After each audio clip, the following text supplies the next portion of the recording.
Success Insight shares the stories of the people with passion and drive who make things happen in the world. Here's your host, Howard Fox. Hello, everyone, and welcome to the author series on the Success Insight podcast. Our guest today is John Good. John completed a 41-year career in law enforcement, and when he's not babysitting for his wonderful grandson, he is the author of crime novels. His first book, Blood on the Badge, was published in 2021, and he's currently working on the second book in the series, Blood on the Coffin. John, it's a pleasure to have you on the author series on the Success Insight podcast. Howard, pleasure to be here. Thank you for having me. Oh, fantastic. So, first, 41 years in law enforcement. You got a lot of stories that you probably have collected over the years, but, just for our audience, give us a little bit of flavor of your background. I mean, there's more to it than just 41 years. Tell us a little bit about your background, how you got into law enforcement, and if possible, how some of that experience kind of informed this decision to want to become a writer. Well, I graduated from high school, Gordon Technical High School in Chicago, northwest side of Chicago. Realized I couldn't play for the Bears. After last night watching that game, I think they really needed me, quite frankly. and I sat there and go, well, what's my future? And I've always had an interest at that time in police work, law enforcement specifically. So I went to the farthest school for that in the state of Illinois, which was Western Illinois University. Now, many people go, do you really need a college degree to write speeding tickets, need donuts? And I go, wait. It isn't on the donut part. But I do believe that you need a college experience for the interaction with other people, with different groups, personalities, and the maturity part, be all by yourself. So I graduated with that degree. At the time, I saw on our admissions office an application for a police department called Romeoville, Illinois. Drove through Romeoville, foolishly did not spend enough time in Romeoville, didn't realize what it was like, very, very rural. And yeah, we're talking about late 70s, spent 4.5 years there in Romeoville. I learned to become a police officer there. And then I left Romeoville because I was married at the time, wanted to raise a family, wanted to better everyone's condition, and went out to the beautiful town of Glenview, Illinois. Oh, yeah. If you get book number one, well, on the bed, you'll see book number one is based out of Greenfield, Illinois. There's a connection, obviously. I talked to the village manager before I left, before I started working on the book. He goes, as long as you don't mention us by name, God bless you, and we're giving you support and love. So I spent a lot of time, as you mentioned, 37 years with Glenview, with every unit except for the traffic unit. Not real excited about overweight trucks or writing speeding tickets. And went back on my master's degree, raised a family, didn't live in Glenview, lived outside of Glenview in a different suburb. And things went very, very, very well. So a lot of people ask me how much of Glenview and Romeoville are in the book. I say about 70% of different stories, situations, anecdotes that I experienced and witnessed. I've been interjected into the book.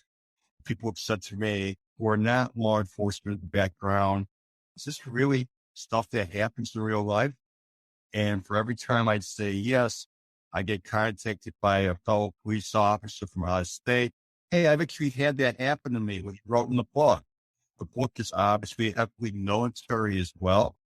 So I've had some interactions with veterans at book signings who thank me for the authenticity. They're very impressed. That's what took so long, all the research on ammunition, weaponry, things of that. So, Okay. Again, it's a great book. A lot of compliments, and I'm very, very pleased with it. Excellent. I'd like to circle back just a little bit, unpack a couple of things you shared. You went to Western Illinois University, got your bachelor's degree. Is it typical? I don't know if that should be the right word, of someone who is going to pursue a career in law enforcement for them to go and get some type of undergraduate degree, associate's degree? We're starting to see more and more of that, quite frankly. As I said, I got my bachelor's degree, believe it or not, down the road.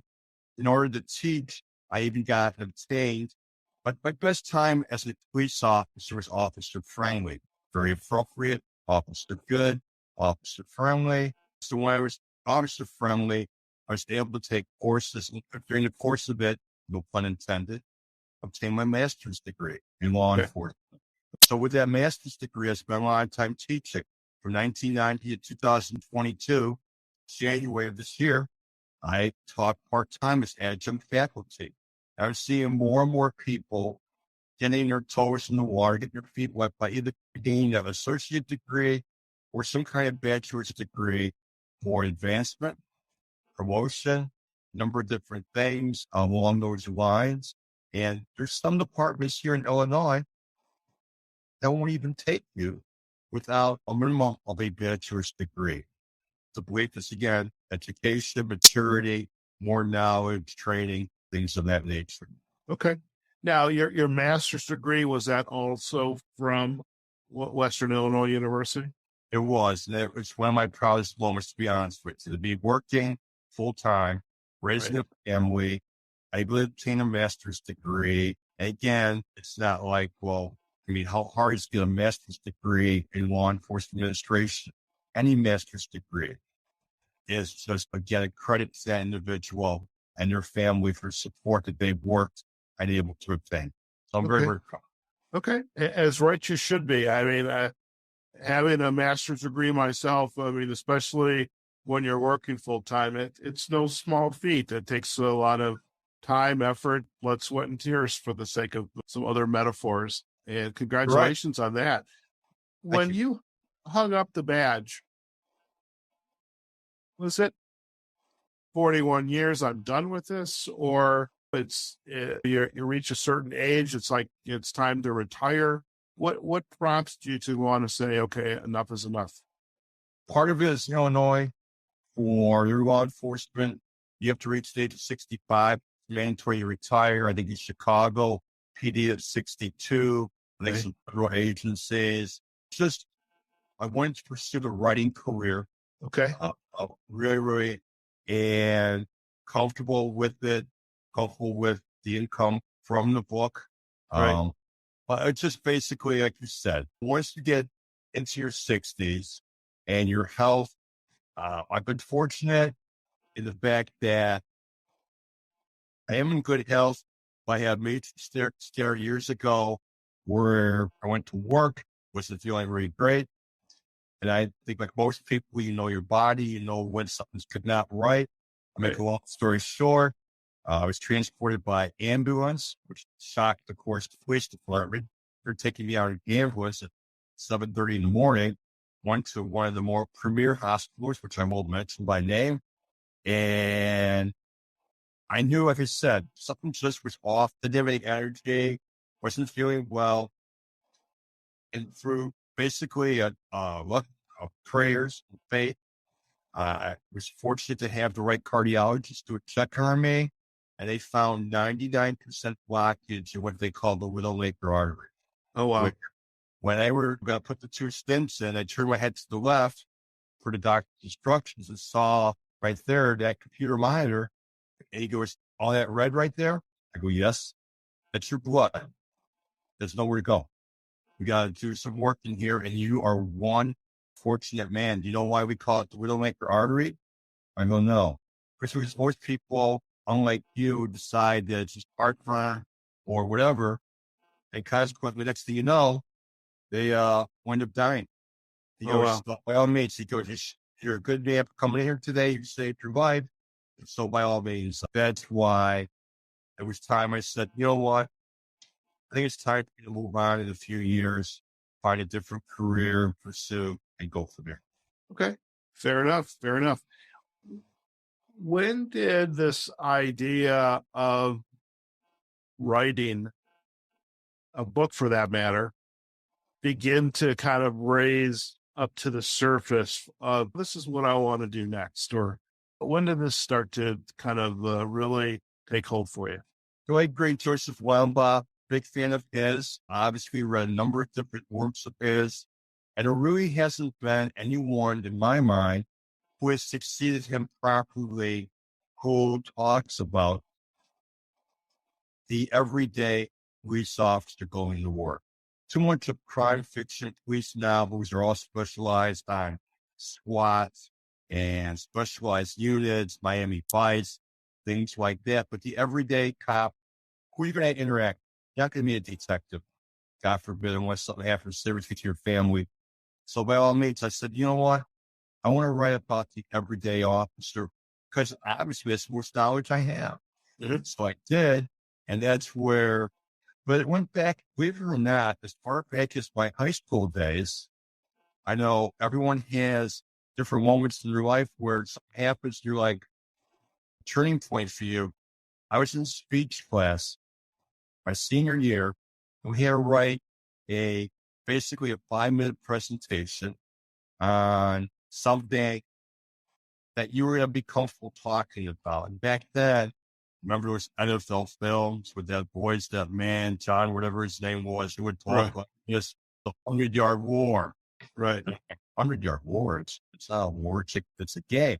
No, it's a war. They're in the trenches and they're fighting. But I put two and two together. I did the 5-minute presentation where, for some linemen in football are the grunts of the military, frontline people on the ground, wide receivers were like jet fighter pilots. Remember, everyone calls the quarterback the commander. Quarterback is the commander. He's in charge, this and that. So I did it, the presentation, and my teacher, of course, can you stay after class for that? I go, oh my God, I thought it was pretty good. I guess I was. And they go, where's this been? Where's this been? We've, with your GPA, you're a solid student. You're A minus, B plus, but this is just exceptional work. And have you thought about writing? And the funny part is, my friend, my brother is a graduate at Northwestern University with a degree in journalism. Oh, McGill School. Yeah, so I wrote a couple of chapters, threw it down. Now, we're not anymore high school. Now we're talking about 10, 11 years ago. Mm-hmm. I gave it to him. I go, look, you know what? A couple of chapters written down here. Just look at it. Tell me what you think. It's tough. Put some work into that. And if it's no good, no problem. If it's good, let me know. And that was going to be Howard, my guide. If my brother said, there's something here, let's go with it. And I gave it to him. After a while, he came back. He goes, some of the grammar is off. He goes, but otherwise, the content is really good. He goes, he grabbed me from the first chapter. I was interested in it. I really believe that. And then he showed it to his wife, who read it as well, too. And she goes, well, where's the rest? It's very interesting. And then he goes, well, Johnny hasn't finished it. She goes, Johnny wrote this? And my brother goes, yeah, can you believe that? Really solid. So he got the ball rolling. As with my friend, if he had said to me, no, it's not very good, it's kind of back a days ago, but he got me motivated to pursue the rest. I'm not going to lie to you. I didn't finish it in 3 years, 4 years, or 5 years. It took me about 8 years, 9 years to get it done. It was all piecemeal, outline, and then write a chapter here. And I said to myself every day, no matter how bad things are at work or whatever, you're going to write 30 words. It's like a part-time job. And that's what I did. Some days it was a struggle to get 30 words. Other days I wrote 130 words. The things just flowed. So I would come home from work and help whatever I could, dinner or help kids to bed. And then when I had some spare time, I'd jot down or get on the computer, write down 30 words. Now I'm the old-fashioned writer. The way of doing it is, for me, and it works, is I have to write it out longhand, look at it, and then throw it in the computer and then save it that way and put it on a thumb drive and go that way. Obviously nowadays with all kinds of progress, this I've been turned on. It's the greatest writing tool. quick plug here for, if it's your sponsor, Grammarly. Yeah, I knew you were going to say Grammarly. I use it every day. They should become my sponsor. I need to reach out to them because I'm like in their top 5. I'm in the top. I'm 5%. Again, those of you who are not familiar with Grammarly, and Howard will back me on this, you type something in, and then next thing you know, it automatically will change the grammar, Grammarly, punctuation, things of that nature. I mean, a nice big red line comes out, or even go as far as, hey, you idiot, don't use that word, use this word. And where's the comma? And so it's the greatest writing tool known to man. I love it. I love it. Remember, it's a great, great tool. If I had it for book number 1, I think they chose it different. There are some grammar errors in book number 1. It was funny. My agent one time said to me, so I was mea culpa, but really apologize for some of this grammar. He goes, you ever read the Bible? I go, no, I'm religious. I had answers and none, but I've never read it. He goes, there's errors in the Bible. But you read Harry Potter? Not my genre. Not Harry Potter thing. My son and my daughter read every Harry Potter word for word 3 times over. There's mistakes in Harry Potter. He goes, things fall through the cracks and the content is superb. Yes, but we'll just move on and you'll be fine. So that's good. Yeah. That's good. Grammarly is cool again. Fantastic. Now, let's talk about Blood on the Badge. You said it took you 8 to 9 years, 30 words a night, give or take. I can see where it take a little time. How did you end up with the framework for the story and, this protagonist and the military angle to it? How did that start to take shape for you? I just, when I sat down, I'm like, okay, where's the concept going to be? And what's the general thing? Obviously all authors are hit with the same thing. Who is your audience? And I said to myself, my audience obviously is every aspect of law enforcement, state, federal, local. So we've got that. All right. What would boost your sales? Military. The military, obviously, every branch of the military should like something of this nature. And then the third aspect was to make it even broader and attract more audience members, nursing involved in there. So the hero has to have or be related to someone in the nursing field or doctor field. So we threw the nurse aspect in there as well, too. Right. So all 3 of those were the components. Then the concept, okay, I don't want to give too much away about the book. I want my readers to be surprised. I've been touched by the people. When I was at this conference in Minneapolis 10 days ago, I was shocked. My first Uchikai conference, being chosen to be on a panel, talk about armed violence. And the moderator, of all people, now you've got myself and 4 other authors on there, one being the famous S.A. Cosby, and he'd read each of our works. He must have spent 2 months gathering research, asking each of us really intelligent questions about the concept and this and that. And it's just basically, okay, so they're going to, what do you academy? How can the military guide to go into the academy? So I came with that concept. And of course, you have to have the hero. And the military, Man O'Neill, will be the hero. And we go from there. And it's just a little nip and tuck. Right. That's not going to work. Oh, yeah, I like this concept, this idea. And I'm very, very back to our story about the NFL and the military. I'm a concept guy. I always have been able to put things down and look at it. And that's where this all came about. Okay.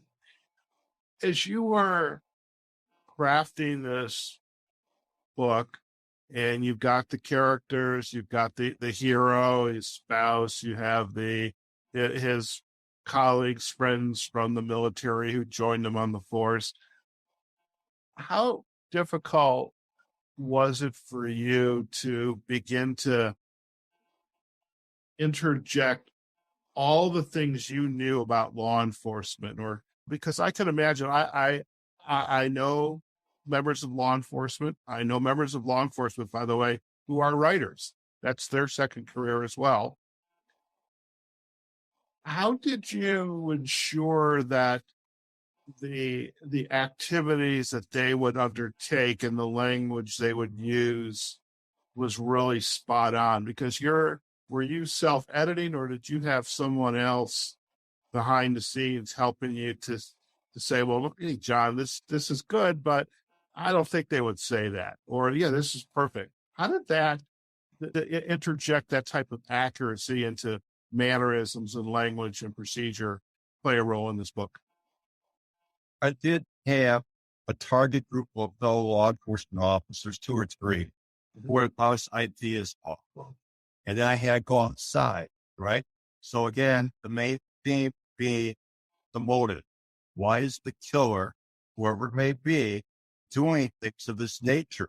So I would sit down and go from there. Case in point, is it they're killing, people are dying because of health reasons, because of a love affair, different triangles. So it's basically give and take. My 2 people I would run it off back and forth with, say, yeah, those are all the technical terms for the military. I talked to a veteran, all properly used. So I did have a little bit of a sounding board along those lines, especially a doctor I became very, very familiar with through the family, because again, without giving too much away from the book, there's going to be something involved illness-wise. And at that time, I remember years ago, the thing with AIDS, people were dying for AIDS. And then they're like, that's old. That you got to come up with something really, really unique, some maybe possibly angle along those lines.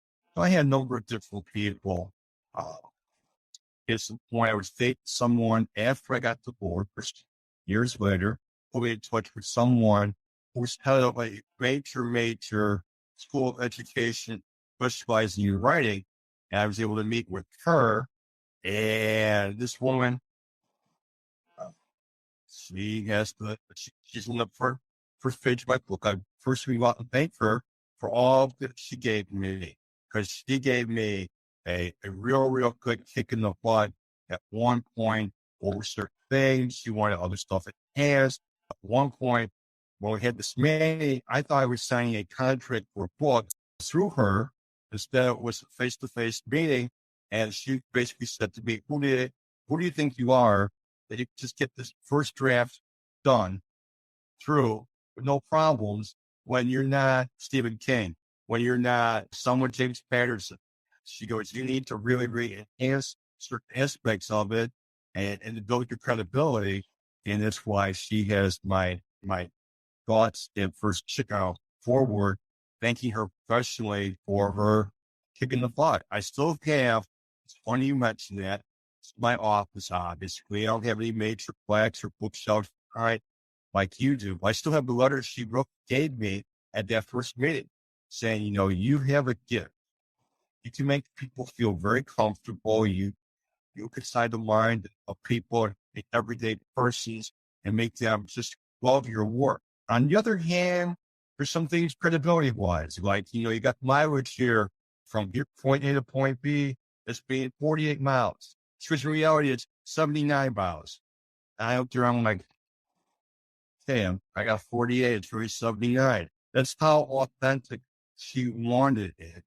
And that's how, it came about. So everyone needs someone like that. If you're an author, as a sounding board or to work with. I was blessed with her. I could imagine as you are working with her and she is giving you back the feedback, could be a paragraph with, I still have nightmares, by the way, John, from elementary school, middle school, high school, college for that matter, of getting handed back papers. And the teachers always used to turn it and fold it in half and hand it to you. So Yep. you never, and the red marks. Oh, yeah. I have nightmares. Thank God for Grammarly, by the way, as you have rightly corroborated that. I can imagine you're getting back notes from her, which was either fact check, needs more detail, provide more substance so you're not leaving the reader guessing of what you meant to say. Right. When I had that first meeting with her again, I really believe the book was a finished project. It was. There's every author in the world has two thoughts.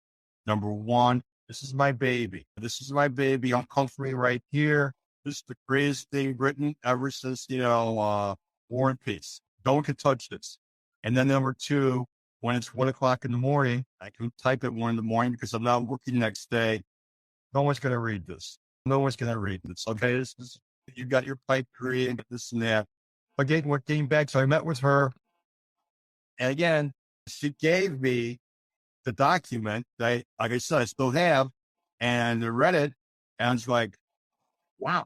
I went and sat in my car, and it was a cold January morning. We met in a coffee shop, Latin Fort Worth, Illinois. We met. I couldn't move, Howard, not talking about an experienced law enforcement officer for 30 minutes, just seething in my car going, how dare she? How dare she take my baby and just basically rip it all apart? And this needs to be changed. This is great, but you more of this and less of that. And I, honest to God, I'm not ashamed to admit this. I couldn't touch the book for over a month. For over a month, basically, took the letter, left it on my desk, the quotes, 4 different folders, this and that. And then for a month, I was like, no, I won't. And then one day, I'm not going to lie to you, 31st day, 32nd day. Okay, it's time, big boy. Get back in the saddle. Get back in here. Look at her notes again. All right, that does make sense. Yeah, I guess I should enhance that part. Yeah, I guess I should drop that. And again, so it took me a long time to get back on the horse in writing. But then again, the dirty words came naturally.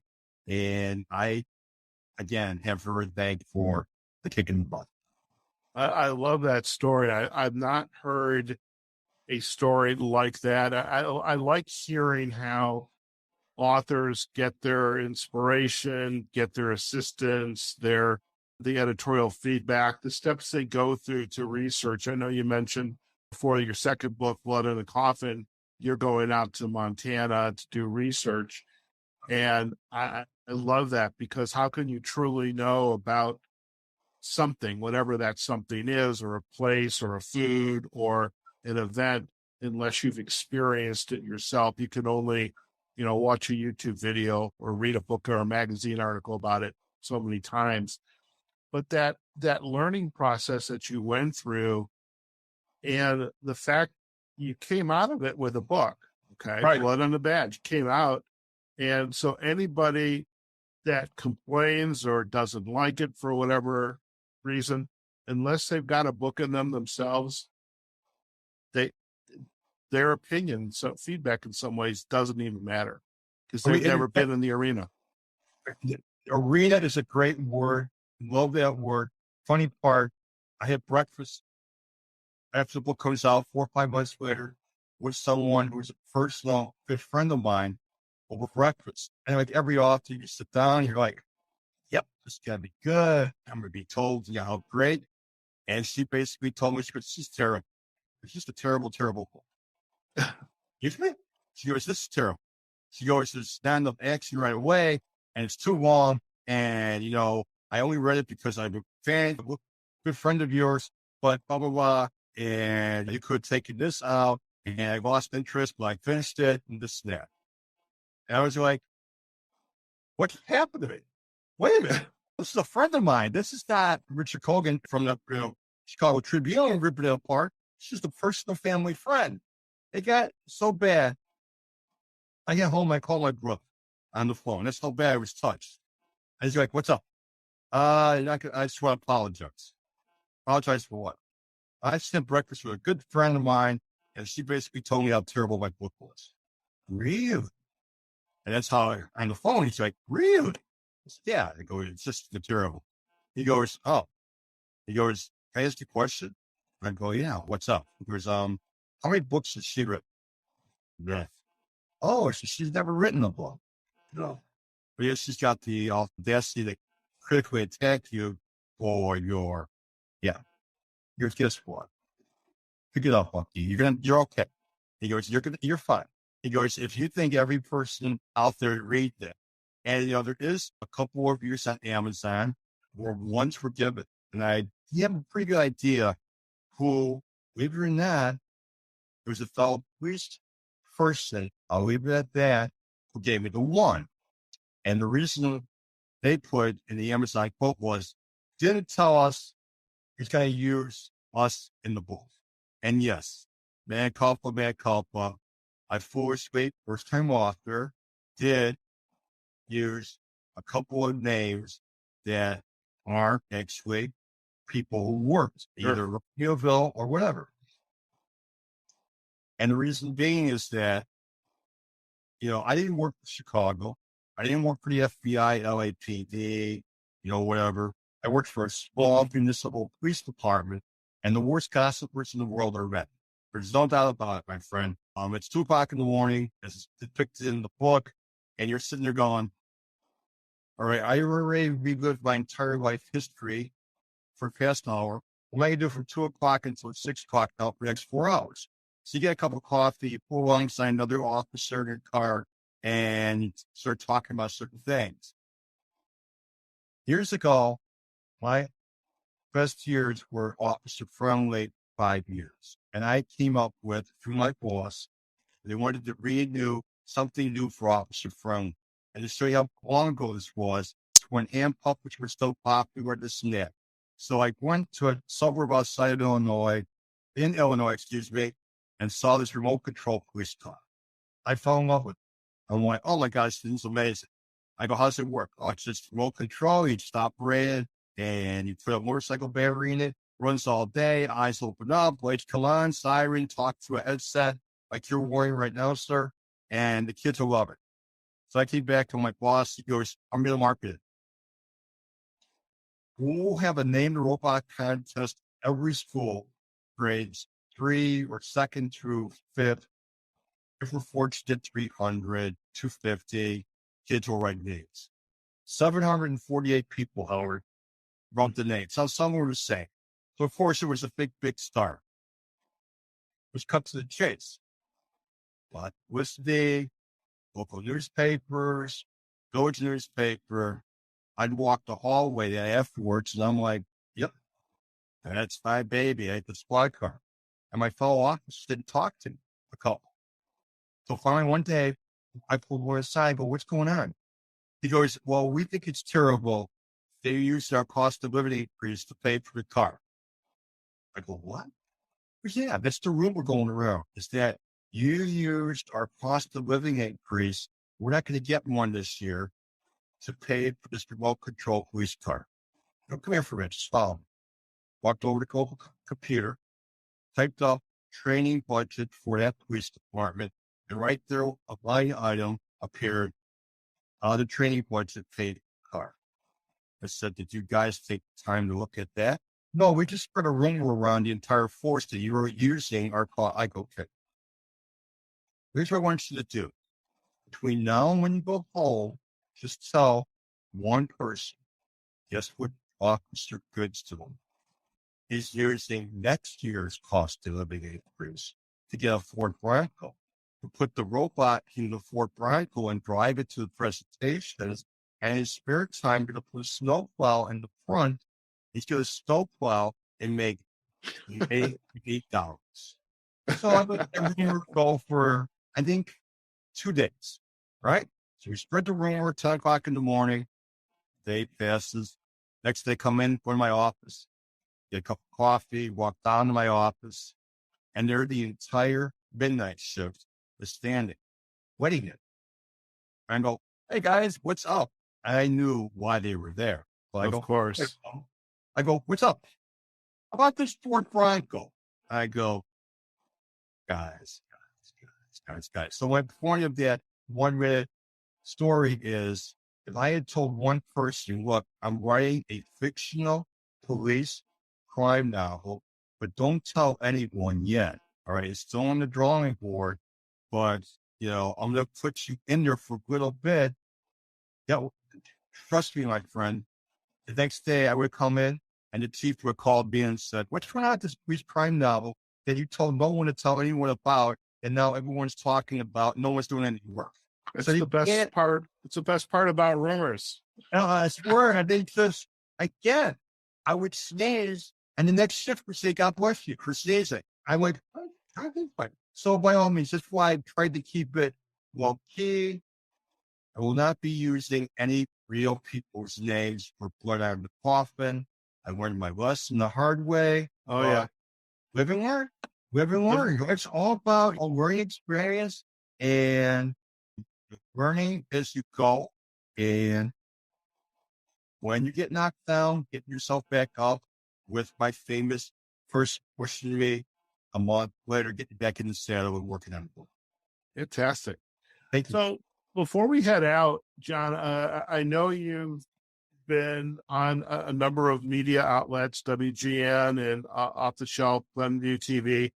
What has it been like for you to have this kind of exposure to talk about your baby and the work that you're doing? What's that been like for you? I got to WGN Studios, and through the woman who gave me the kick in the butt, she knew Rick Cogan from the Chicago Tribune and put me in touch with him. And the only regret I have is that success came so early that I greatly appreciated. But now I wish that it happened a few months later to actually, because it came so quickly. And it was just like I'm talking to you, my friend. Now envision where we're at. We're at the WGN Studios in downtown Chicago on the 15th floor. I'm looking out the panoramic view of downtown Chicago. It's majestic. And it's always like having a cup of coffee or a beer with your best friend. You know, he goes, "I want you there half hour early. We'll just throw some ideas around, kick things off." And they have this big microphone in here, and they have the producers stone throw away that I could have hit with a quarter in the studio. And I got the whole concept down of, you go off, he goes, and the producer goes, "You're back in 60 seconds. You're back in 30 seconds. You're back in this." And it was just like, and the people who had listened to it, who had gone to WTI radio and pulled up that interview, are like, you're talking to out of a major WTN, one of the biggest radio stations in America. And of course, there's so many different, and you're talking like, "Yeah, I think tomorrow I'm going to wear the white shirt, not the blue shirt," which is a very comfortable conversation like I having with you, very low key. And then I got done, and the next guest came in. I walk out. They go, "Hey, there's a bunch from over here. Feel free to get a glass of water, a cup of coffee." And I'm standing here going, "It's just on the radio." And it got a lot of play. A lot of people went to it who might not have heard it originally, but then pulled it up later on. And they go, "Where's the nerds? Where are all the pressure and things like that?" There was none. It was just a very comfortable situation. I felt very relaxed and I am with you, and very, very, very, very proud. I really am. Fantastic. I think that's fantastic. And, it's great to be able to get out there. And it's one of the aspects of authoring a book. And a lot of first-time authors don't realize it. I mean, they're working on their baby. It takes a lot of blood, sweat, and tears and time. And then it gets published. And then it's like, "Oh, now what do I do?"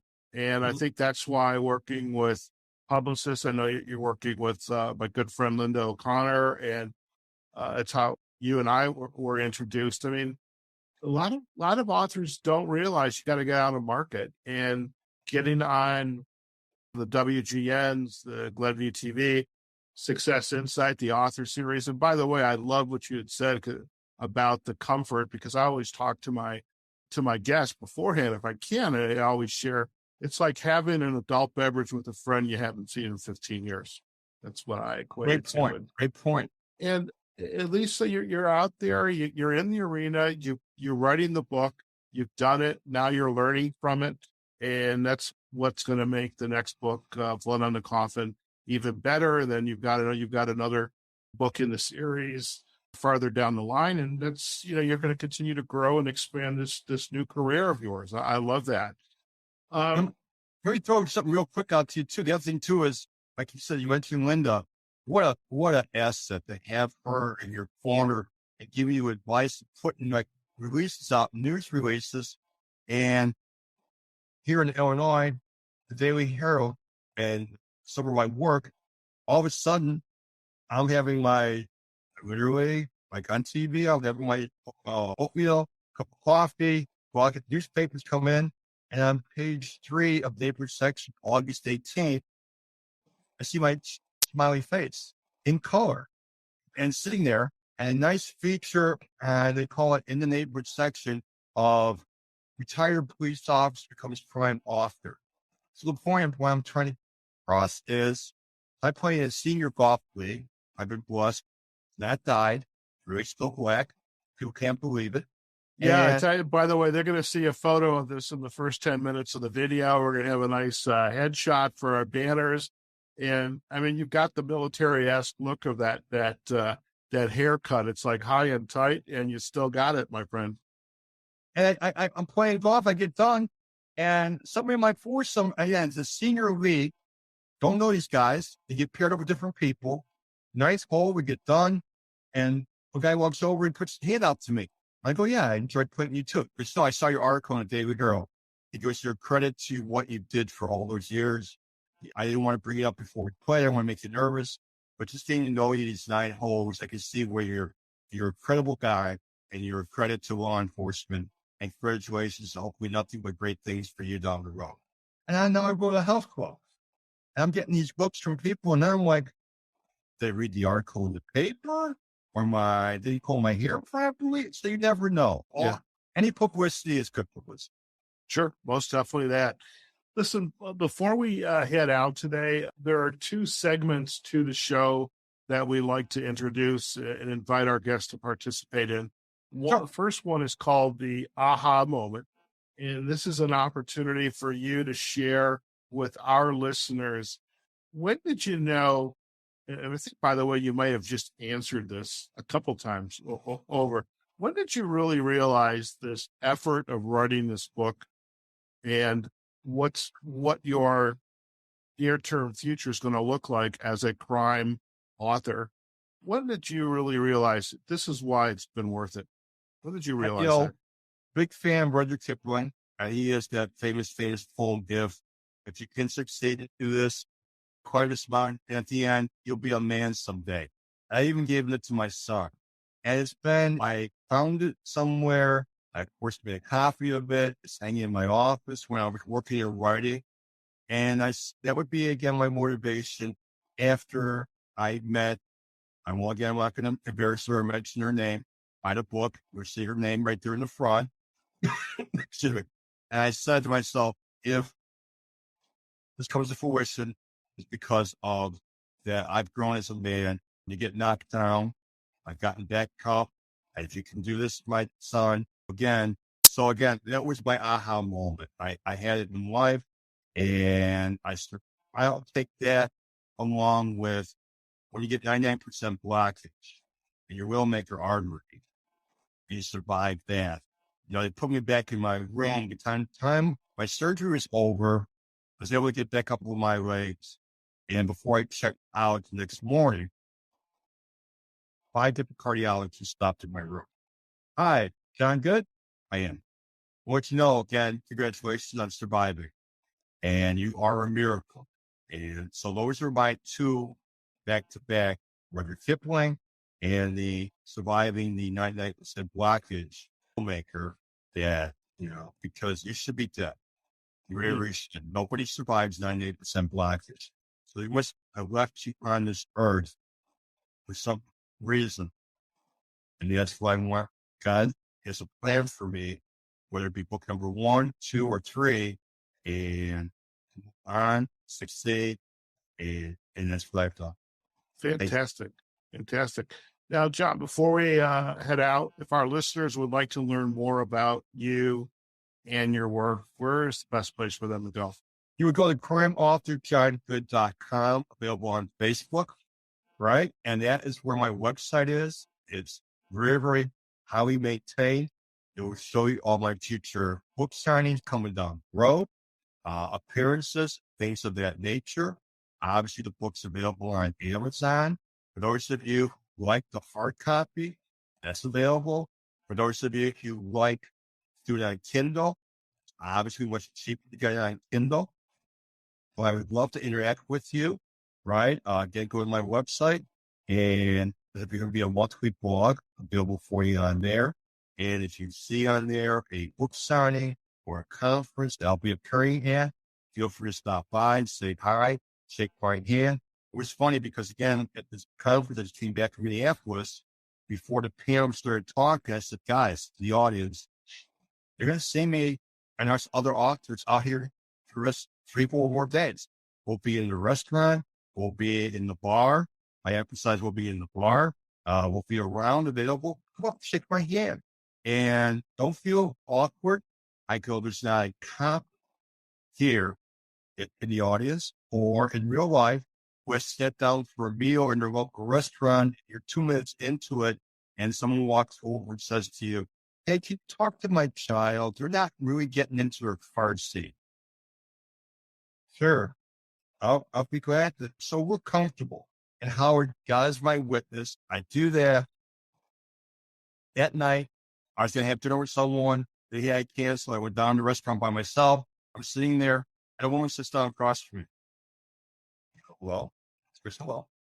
I go, she goes, you just said at 3:00, if you see me in the restaurant, feel free, come over and talk to me regarding. I go, okay, what's up? I'm writing a book about Alaska. I need some insight on the Alaska. I'm like, whoa, it really kicked in. It was really true. It's at the bar. I'm waiting for a drink. Guy walks over.